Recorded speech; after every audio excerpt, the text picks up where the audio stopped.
This partnership that we're here to celebrate today just continues an extension of this trust and the relationship that we've already established and really builds upon that foundation that we have with Canada. Yes, Andy, Lockheed Martin executives landed on Canadian soil with an announcement and a bit of a message about the benefits of the F-35. With signatures and a handshake, Lockheed Martin penned a plan. Hello, friends, and welcome back to my channel. What if I told you that Canada's biggest defense story right now is not only about fighter jets, missiles, or military contracts? It is about something far bigger. It is about the Arctic. It is about sovereignty. It is about whether Canada will continue depending heavily on Washington's defense ecosystem or whether it is quietly preparing a new strategic path with Europe.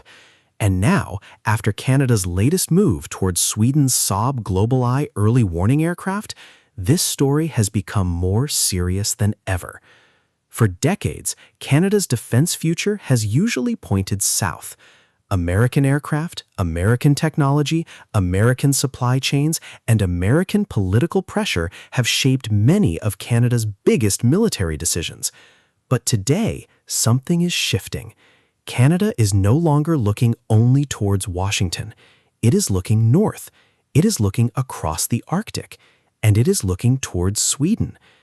At first, this may look like a normal defense purchase. Canada needs modern aircraft. Saab has advanced aircraft. Simple, right? Not even close. Because when you look at the map from the top of the world, everything changes. Forget the flat classroom map for a moment and imagine looking straight down at the North Pole. Suddenly, Canada and Sweden do not look far apart. They look like Arctic neighbors, two northern nations facing the same brutal reality. Freezing temperatures, remote coastlines, thin populations, massive distances, and a growing Russian military presence across the ice. This is the part many people miss. The Arctic is not empty space anymore. It is becoming one of the most important strategic regions on Earth. Melting ice is opening new shipping routes. Energy reserves are becoming more reachable. Radar coverage, satellite surveillance, early warning aircraft, and fighter patrols are becoming more important than ever.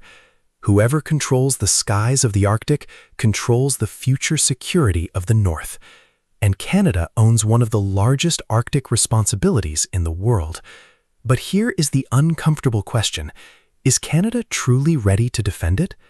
For years, Canada's aging CF-18 fleet has carried the burden. Brave pilots, skilled crews, but old aircraft, old systems, old delays. Ottawa debated, reviewed, delayed, restarted, and argued while the world around Canada changed faster than the procurement process.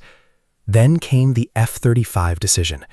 Canada moved forward with 88 advanced fighters from Lockheed Martin. On paper, it made sense. The F-35 offered stealth, NATO compatibility, NORAD integration, and deep connection with the United States. But then the political weather changed.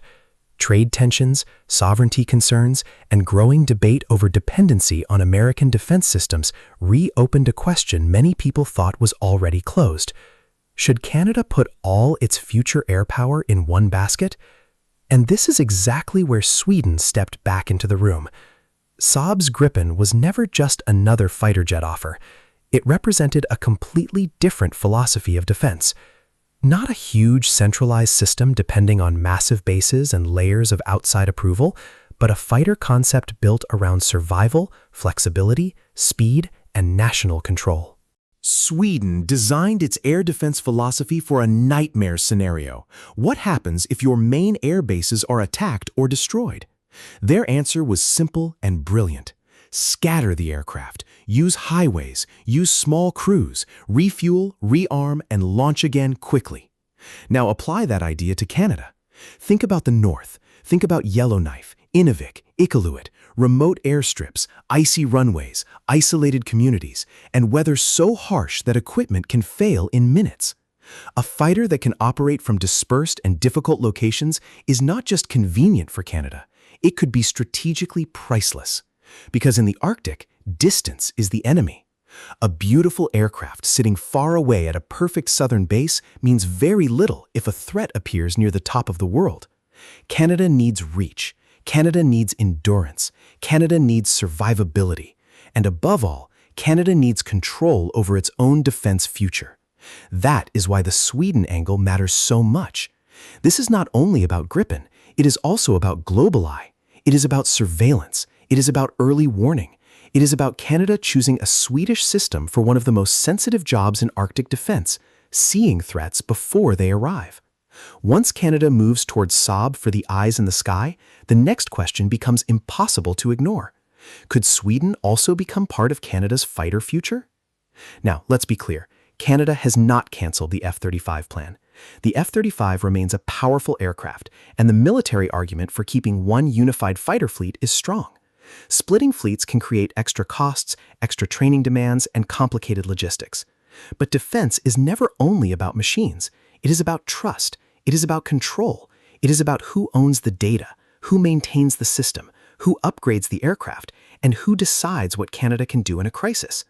This is where Saab's message becomes powerful, a made-in-Canada defense partnership. Canadian jobs, Canadian maintenance, Canadian upgrades, more industrial control, more sovereignty. And for a country asking serious questions about dependency, that message lands very differently today than it did a few years ago. Washington understands this. Ottawa understands this. Stockholm understands this. Because if Canada, the second largest country on Earth and the northern gatekeeper of North America, chooses deeper defense ties with Sweden, it sends a message across the entire Western alliance. It says Canada is not walking away from its allies, but it is no longer willing to be treated as a junior partner. It says Canada wants partnership, not dependency. It says Arctic defense must be built for Arctic reality. And that reality is brutal. Russian bombers testing northern response times, submarines under the ice, long-range missiles, satellite warfare, electronic warfare, new shipping routes, new resource competition.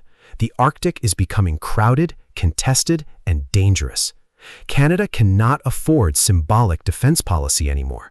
It needs aircraft that can fly in harsh conditions, sensors that can see across massive distances, bases that can survive pressure, crews that can operate in impossible weather, and political leaders willing to make decisions before the crisis arrives. That is why Sweden's role is so fascinating. Sweden is not offering Canada a charity deal. It is offering a strategic partnership between two northern nations that understand cold weather, distance, resilience, and sovereignty. Sweden knows what it means to live near Russian power. Canada knows what it means to defend impossible geography. Together, they could build something rare, an Arctic shield based not only on military spending, but on intelligence, technology, and shared northern survival. This is why the Saab GlobalEye development feels like more than a purchase. It feels like a signal. Maybe Canada stays with the F-35. Maybe Gripen never replaces it. Maybe the final answer remains political, military, and complicated. But one thing is clear. Sweden is no longer standing outside Canada's defense future. Sweden is now inside the conversation, and that changes everything. Because the real story is not simply F-35 versus Gripen. The real story is Canada deciding what kind of country it wants to be in the 21st century. A country that waits for others to define its security, or a country that looks at its own map, its own Arctic, its own people, and says, "This is our sky, this is our north, and we will defend it on our own terms." The Arctic is no longer tomorrow's battlefield. It is today's strategic frontier. And Canada's next move may decide who controls the future of the North. So now the question goes to you. Should Canada stay fully committed to the F-35 path, or should it bring Sweden's Gripen deeper into the future of Arctic defense?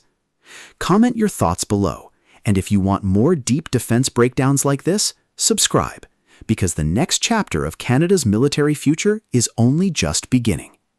Hit the like button, subscribe to the channel, and tell us in the comments what you think Canada should do next. Because the future of the North is not only written in government contracts, it is written in the choices a nation makes when the world starts watching its skies.